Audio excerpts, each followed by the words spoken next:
Hello friends, कैसे हैं आप सभी लोग। उम्मीद करता हूँ कि आप सभी लोग अच्छे होंगे।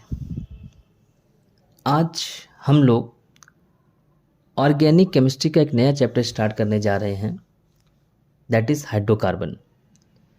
ये चैप्टर ऑर्गेनिक केमिस्ट्री की एक तरह से हम लोग बोल सकते हैं कि जान है, क्योंकि यहीं से आपकी ऑर्गेनिक केमिस्ट्री में जितनी भी रिएक्शंस हैं वो सारी की सारी यहीं से स्टार्ट होती हैं।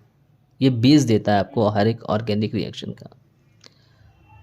तो बिना टाइम को जाया किए हम लोग क्या करते हैं, शुरू करते हैं।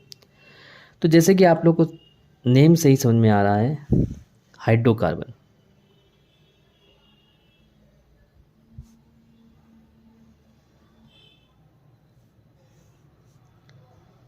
Those compounds which are made from only hydrogen and क्या, कार्बन। मीन्स दैट वो सारे के सारे कंपाउंड जो हाइड्रोजन और कार्बन से मिलकर बने होते हैं। ध्यान रखिएगा, इसमें सिर्फ और सिर्फ हाइड्रोजन और कार्बन से बने हुए ही कंपाउंड हम लोग पढ़ेंगे। अगर उनके साथ में ऑक्सीजन आता है, नाइट्रोजन आता है, सल्फर आता है, कुछ भी आता है, तो उसको हम लोग आगे आने वाले चैप्टर्स में क्या करेंगे, कवर करेंगे। ठीक है। तो means that those compounds which are made from only hydrogen and compounds known as hydrocarbons.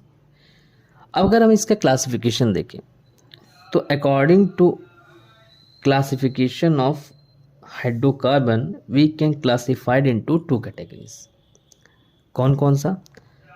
The first one is open chain compound या ओपन चेन हाइड्रोकार्बन, जिसको हम लोग असाइक्लिक कंपाउंड भी बोलते हैं। ओके। अगर सेकेंड टाइप की हम बात करें तो that is close chain compound, जिसे हम लोग साइक्लिक कंपाउंड भी बोलते हैं। ठीक है। तो cyclic and acyclic open chain compound को फिर से हम लोग क्या कर रहे हैं, दो कैटेगरी में कैटेगराइज कर रहे हैं। कौन कौन सा? एक है आपका सैचुरेटेड और एक है आपका unsaturated. Saturated means that all four valencies of carbon are satisfied by only single bond। यानी जब कार्बन की चारों वैलेंसीज किससे, सिंगल बॉन्ड से सेटिस्फाइड हो और हाइड्रोजन से सेटिस्फाइड हो, बीच में एक कार्बन के बीच में भी एक सिंगल बॉन्ड होगा, तो इसको हम लोग ऐसे बोल सकते हैं कि जब कार्बन की चारों वैलेंसीज क्या हो, सिंगल बॉन्ड के थ्रू सेटिस्फाइड हो, तो उसको हम लोग सैचुरेटेड हाइड्रोकार्बन बोलेंगे। ठीक है ना। इफ एटलीस्ट वन डबल और one triple bond present in between carbon and carbon, so that compounds are fall in unsaturated hydrocarbon. यानी कम से कम क्या आ जाए, एक डबल बॉन्ड आ जाए या फिर एक ट्रिपल बॉन्ड आ जाए कार्बन कार्बन के बीच में, तो उसे हम लोग अनसैचुरेटेड हाइड्रोकार्बन कहेंगे। सैचुरेटेड हाइड्रोकार्बन को ध्यान रखिएगा, हम लोग एल्केन्स भी बोलते हैं। क्या बोलते हैं? एल्केन्स। अगर अनसैचुरेटेड में कार्बन कार्बन के बीच में क्या डबल बॉन्ड है, तो उसे हम लोग एल्कीन बोलेंगे, और अगर ट्रिपल बॉन्ड है तो उसे हम लोग एल्काइंस बोलेंगे। ठीक है। अब बात कर लेते हैं क्लोज चेन यानी साइक्लिक कंपाउंड। जैसे हमने यहाँ पर इसको दो कैटेगरी में कैटेगराइज किया है, वैसे ही हम लोग यहाँ पर भी इसको दो कैटेगरी में क्या करेंगे, क्लासीफाई या कैटेगराइज करेंगे। कौन कौन से? सबसे पहले तो हो जाएगा एलिसाइक्लिक, यानी कि साइक्लिक में भी क्या, एलिसाइक्लिक। ओके। और एरीन्स सेकंड हो जाएगा, दैट इज एरीन्स। एलिसाइक्लिक में भी क्या, थ्री कैटेगरीज आ जाएंगी। अगर कार्बन कार्बन, देखो साइक्लिक कंपाउंड बनाने के लिए कम से कम आपके पास 3 कार्बन होने चाहिए। अगर 3 कार्बन्स, क्योंकि 3 कार्बन ही क्लोज चेन बना पाएंगे, 2 कार्बन क्लोज चेन नहीं बना पाएंगे, और सिंगल कार्बन की तो बात ही अलग है। ठीक है ना। तो अगर साइक्लिक कंपाउंड में कार्बन कार्बन के बीच में या कार्बन की फिर वही से चारों वैलेंसीज क्या है, अगर सिंगल बॉन्ड से सेटिस्फाइड है तो उसे हम लोग बोलेंगे साइक्लोएल्कीन। क्या बोलेंगे? साइक्लोएल्कीन। जैसे for example CH2 single bond CH2 single bond CH2 that is cyclopropene.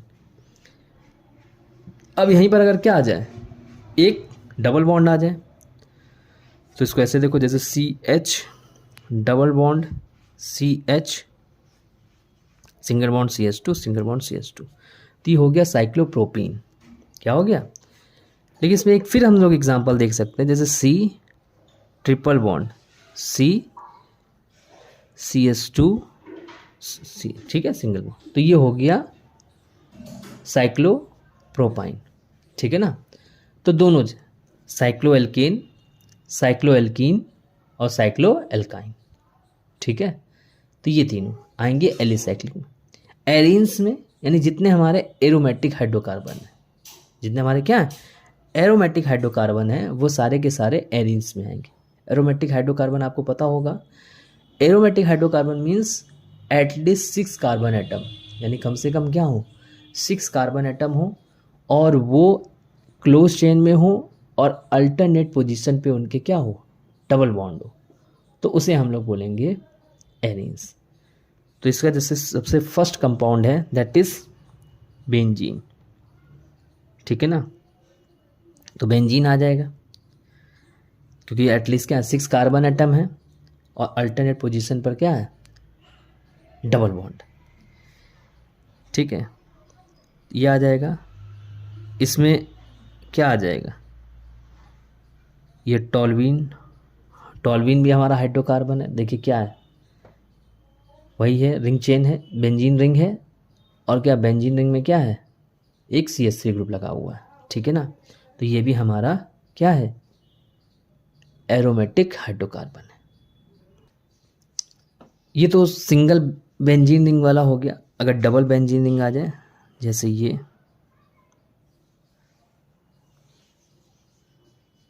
और इसमें क्या कर दीजिए, अल्टरनेट पोजीशन पे डबल बॉन्ड लगा दीजिए, तो ये नेप्थलीन, ये क्या है, दैट इज नेप्थलीन।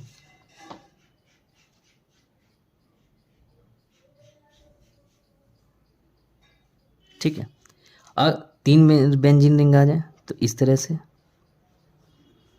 एंथ्रासीन जिसको हम लोग बोलते हैं,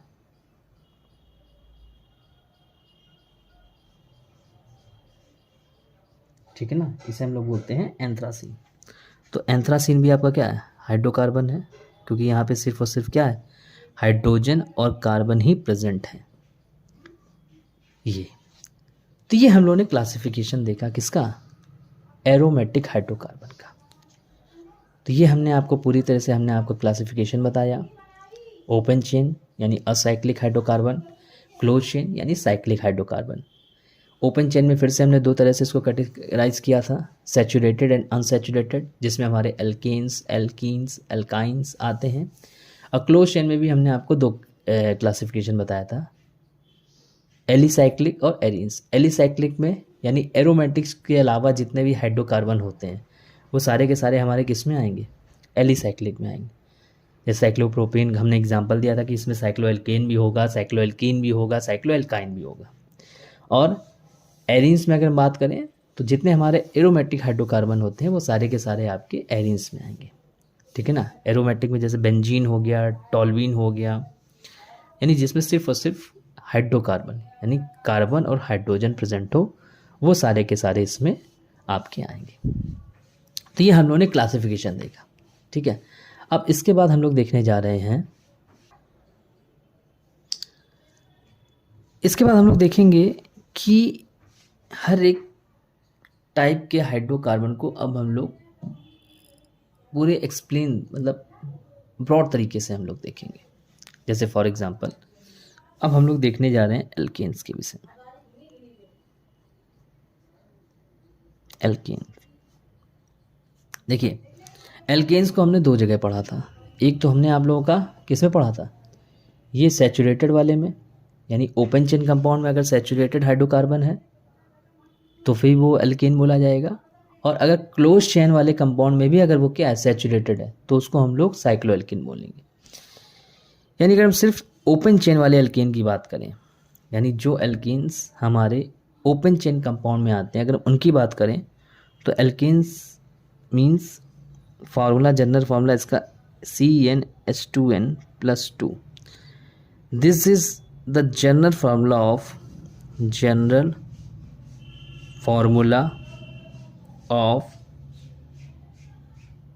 ओपन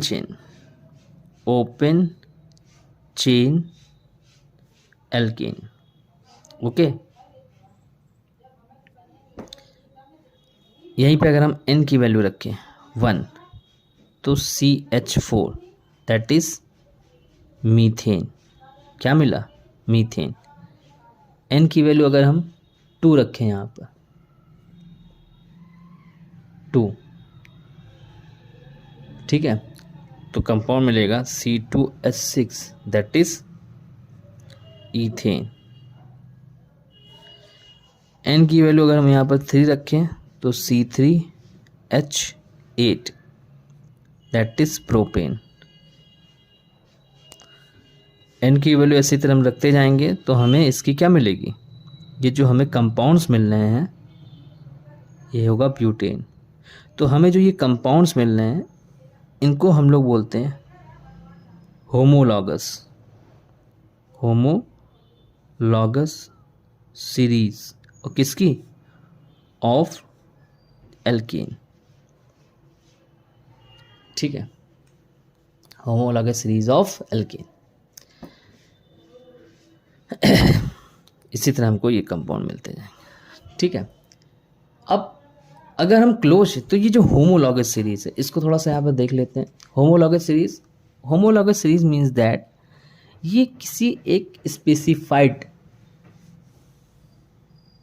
ग्रुप के कंपाउंड्स की होती है। जैसे यहाँ पे हमने होमोलॉगस सीरीज बनाई तो किसकी बनाई, एल्केन की बनाई, और एल्केन हम लोगों ने क्या देखा, यानी saturated hydrocarbon means that all 4 valencies of carbon satisfied by single bond. तो ये भी एक तरह से क्या हो गया, एक ग्रुप हो गया सिंगल बॉन्ड का, ठीक है ना। तो इनका क्या होता है, इनका एक अपना जनरल फार्मूला होता है। तो जो भी ग्रुप का कंपाउंड होगा, जिस भी ग्रुप के हम कंपाउंड्स की होमोलॉगस सीरीज बना रहे हैं, तो उनका अपना एक क्या होता है, जनरल फार्मूला होता है। उसी जनरल फार्मूला के बेसिस पर क्या किया जाता है, होमोलॉगस सीरीज बनाई जाती है। होमोलॉगस सीरीज की एक सबसे खास बात ये कि ये इंक्रीजिंग ऑर्डर, या फिर इसका हम रिवर्स भी बोल सकते हैं, डिक्रीजिंग ऑर्डर। तो basically most of the times increasing order के ही फॉर्म में होमोलॉगस सीरीज बनाई जाती है। तो इट इज़ द फॉर्म, ये तो जो होमोलॉगस सीरीज होती है ये increasing order of molecular mass के अकॉर्डिंग होती है, और इसमें कॉन्जिक्यूटिव 2 कंपाउंड्स, अगर हम कोई भी 2 लगातार कंपाउंड ले लें, कॉन्जिक्यूटिव ले लें, जैसे CH4 से हमने C2H6 ले लिया, या C2H6 से C3H8 ले लिया, मतलब कोई भी 2 कॉन्जिक्यूटिव कंपाउंड्स अगर हमने ले लिए, तो हम लोग देखेंगे कि उसमें जो डिफरेंस आता है उन दोनों में, वो सिंगल कार्बन का और 2 हाइड्रोजन का डिफरेंस आता है। कोई भी होमोलॉगस सीरीज उठाइए, किसी भी ग्रुप्स की आप क्या कीजिए, होमोलॉगस सीरीज उठाइए, आप देखेंगे कि उसमें 2 कॉन्जिक्यूटिव कंपाउंड्स के बीच में जो डिफरेंस होगा वो सिंगल कार्बन का और 2 हाइड्रोजन का होगा। और अगर सिंगल कार्बन और 2 हाइड्रोजन का डिफरेंस, तो इसका मतलब मॉलिक्यूलर मास में क्या होगा, 14 का डिफरेंस होगा। मतलब कार्बन का एटॉमिक मास 12 और 1 हाइड्रोजन का, तो 2 है हाइड्रोजन, तो 14 का मॉलिक्यूलर मास का भी डिफरेंस होगा between 2 consecutive compounds of any homologous series, ठीक है ना। तो ये कुछ, और हाँ एक चीज़ और मुझे यहाँ बतानी है होमोलॉगस सीरीज के विषय में, कि जो होमोलॉगस सीरीज है, जो क्या है होमोलॉगस सीरीज है, उनकी फिजिकल प्रॉपर्टीज़ क्या हो सकती है, मे बी डिफरेंट हो सकती है।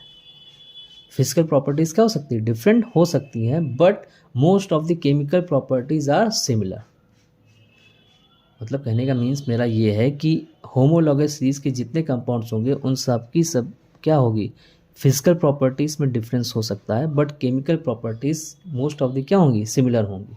केमिकल प्रॉपर्टीज़ में आपको ज़्यादा डिफरेंस देखने को नहीं मिलेगा। इसीलिए जो हम लोग केमिकल रिएक्शन आगे पढ़ेंगे वो हम लोग जनरल रिएक्शन के फॉर्म में पढ़ेंगे। यानी कोई भी, जैसे मैं आपको रिएक्शन बताऊंगा, चाहे वो प्रिपरेशन मेथड में हो, चाहे वो केमिकल प्रॉपर्टी में हो, ठीक है ना, तो उसकी मैं आपको एक जनरल रिएक्शन बताऊंगा। उस जनरल रिएक्शन के से हम लोग क्या कर सकते हैं, किसी भी उस मतलब उस ग्रुप के किसी भी कंपाउंड की हम लोग केमिकल प्रॉपर्टी पढ़ सकते हैं। तो ये हम लोग ने एल्केन्स देखा, जनरल फॉर्मूला देखा किसका, ओपन चेन एल्कीन का। अब ये अगर हम क्या करते हैं, एक नया फॉर्मूला CnH2n अगर मैं आपको बताऊं, तो this is the general formula किसका, ऑफ साइक्लोएल्कीन, ठीक है ना। ये साइक्लोएल्कीन्स का जनरल फार्मूला होगा। और हाँ, यहाँ हमने बताया था 1 और 2 से नहीं, यहाँ N क्या होगा, 3 से स्टार्ट होगा। तो जैसे मैं N3 रखूँगा तो आपको मिलेगा क्या, C3H6। बेटा ध्यान रखना, ये जनरल फार्मूला किसका होता है, एल्कीन का भी होता है, ठीक है ना। यानी आप दो ग्रुप्स के सेम जनरल फॉर्मूले पढ़ सकते हो। यहीं से आइसोमेरिज्म का भी क्या होता है, का कॉन्सेप्ट स्टार्ट होता है कि मॉलिक्यूलर फॉर्मूला सेम है, बट उनमें जो एटम्स का अरेंजमेंट है, यानी जो स्ट्रक्चर फॉर्मूला है वो क्या है, डिफरेंट है। तो C6 यानी ये बेटा प्रोपीन का भी फॉर्मूला है, और ये हमारा यहाँ पर साइक्लो क्या है, प्रोपेन भी है, ठीक है ना। इस तरह से ये साइक्लो N क्या 4 कर दें तो C4H8, ये हो जाएगा साइक्लो ब्यूटेन। इस तरह से आपको इसकी भी क्या मिलती जाएगी, होमोलॉगस सीरीज मिलती जाएगी, ठीक है ना। तो ये हम लोगों ने देखा हाइड्रोकार्बन और उसका क्लासिफिकेशन, और यहीं से हमने स्टार्ट किया आपका एल्केन्स का हम लोगों ने जनरल फार्मूला देखा, और जनरल फार्मूला हमने एल्केन्स का भी देखा जो कि हमारा ओपन चेन में आएगा, सैचुरेटेड हाइड्रोकार्बन। और वही अगर हम क्लोज चेन कंपाउंड में देखें तो उसमें भी जो हमारा सैचुरेटेड हाइड्रोकार्बन होगा क्लोज चेन में, उसको भी हम लोग एल्केन बोलेंगे, उसको हम लोग साइक्लो एल्केन बोलेंगे। तो साइक्लो एल्केन और एल्केन दोनों को मैंने यहाँ पर आपको बेसिक बताया, ठीक है ना। अब हम लोग देखने जा रहे हैं नोमेनक्लेचर किसका, एल्केन का। तो अब मैं आपसे बताने जा रहा हूँ नोमेनक्लेचर ऑफ एल्केन।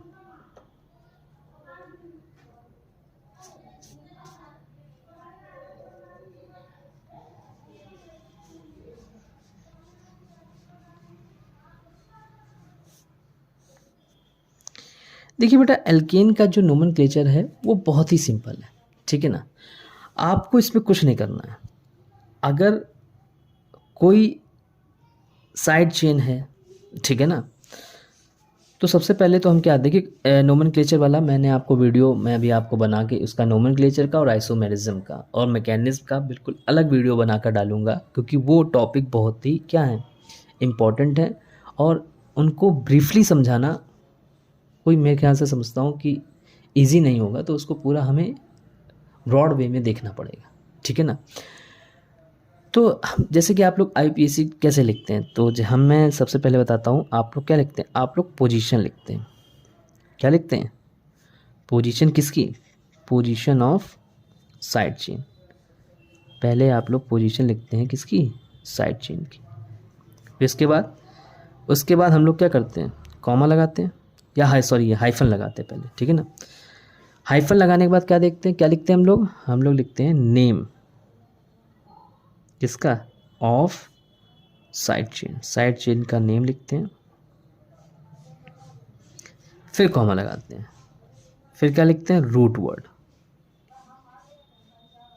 वर्ड क्या होता है, रूट वर्ड मतलब पेरेंट चेन में कितने कार्बन प्रेजेंट हैं, और उसके बाद हम लोग लगाते हैं प्लस सफिक्स, ठीक है ना। ये सिंपल सा कॉन्सेप्ट है, इस तरह से हम लोग नोमेनक्लेचर लिखते हैं। जैसे फॉर एग्जांपल अगर मैं आपसे कहूँ सिंगल, ठीक है ना,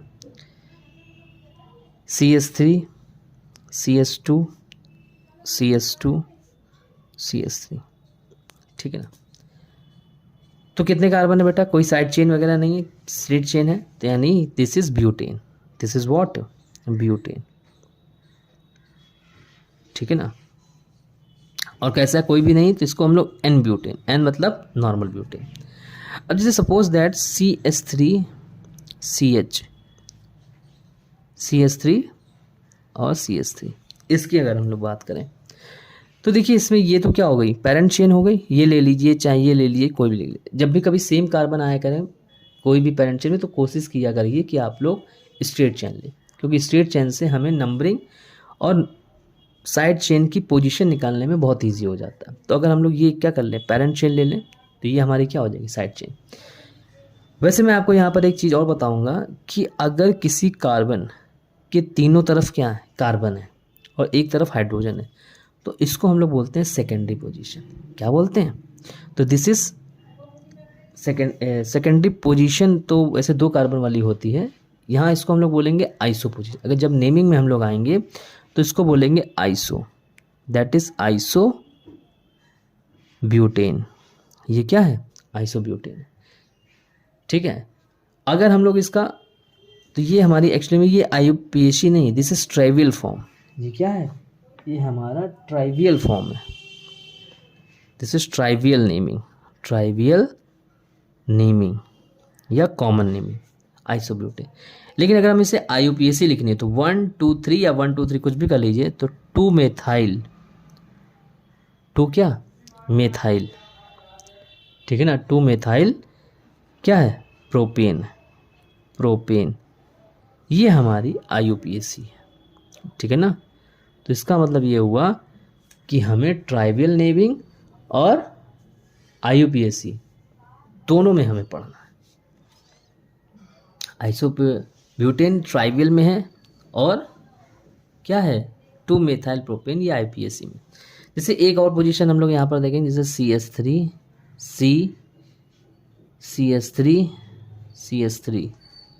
CS3, इसको अगर हम देखें, ठीक है ना, तो देखिए इसमें चारों तरफ क्या है, कार्बन प्रेजेंट है, ठीक है। तो इसको हम लोग बोलते हैं नियो, क्या बोलते हैं इसको हम लोग, नियो।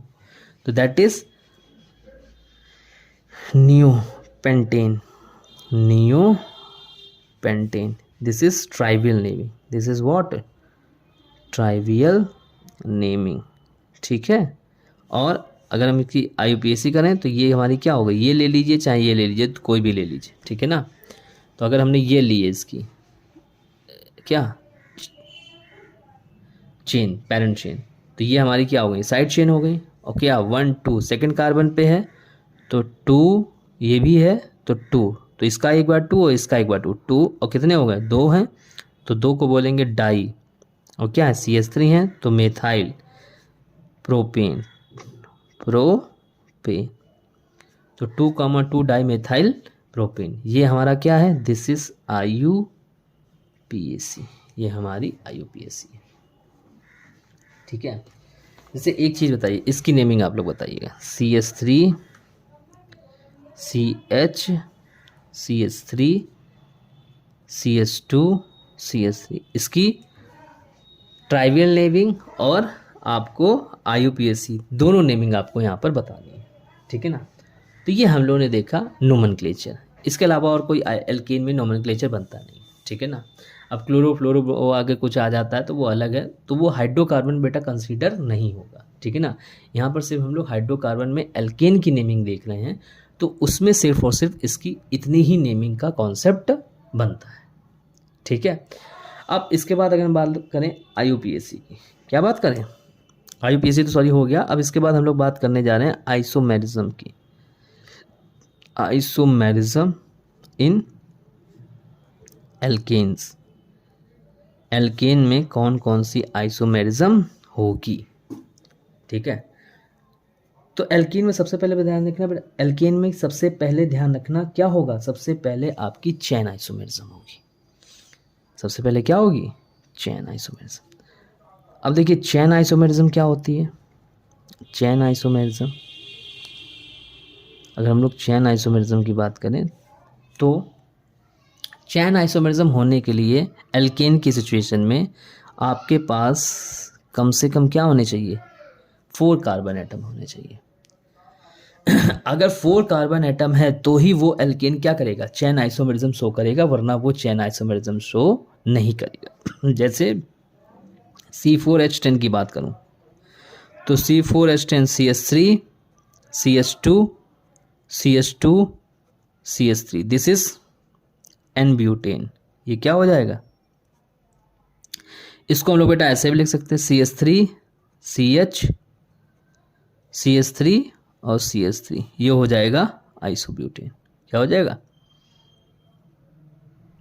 देखिए chain isomerism means the compounds which have same molecular formula but different in the chain या linkage of carbon skeleton. Those compounds are known as chain isomers and this phenomenon is known as chain isomerism। ठीक है, ये चैन isomer, और इसके लिए कम से कम क्या होना चाहिए, 4 कार्बन एटम होना चाहिए। क्या चैन आइसोमेरिज्म के अलावा और इसके आगे भी जो होगा C5, वो सारे के सारे आप क्या करेंगे, चैन आइसोमेरिज्म शो करेंगे। क्या चैन आइसोमेरिज्म के अलावा और कोई आइसोमेरिज्म एल्केन शो कर सकते हैं, तो ध्यान दीजिएगा, in the case of alkene, in the case of alkane in open chain compound no any isomerism except chain isomerism। ठीक है ना, चैन आइसोमेरिज्म के अलावा वो और किसी भी टाइप की आइसोमेरिज्म शो नहीं करेंगे। ठीक है ना, तो ये बेटा हमने आज आपको थोड़ा सा बेसिक बताया है। ठीक है, आगे वाले वीडियो में हम इसको कंटिन्यू रखेंगे, और ये सीरीज़ ध्यान रखिएगा ऑर्गेनिक केमिस्ट्री की लंबी चलने वाली है। आपको एक एक कॉन्सेप्ट बेटा यहाँ पर क्लियर होगा, कोई दिक्कत वाली बात नहीं होगी। तो इसी तरीके हम लोग आगे कंटिन्यू इसको रखेंगे। Thank you.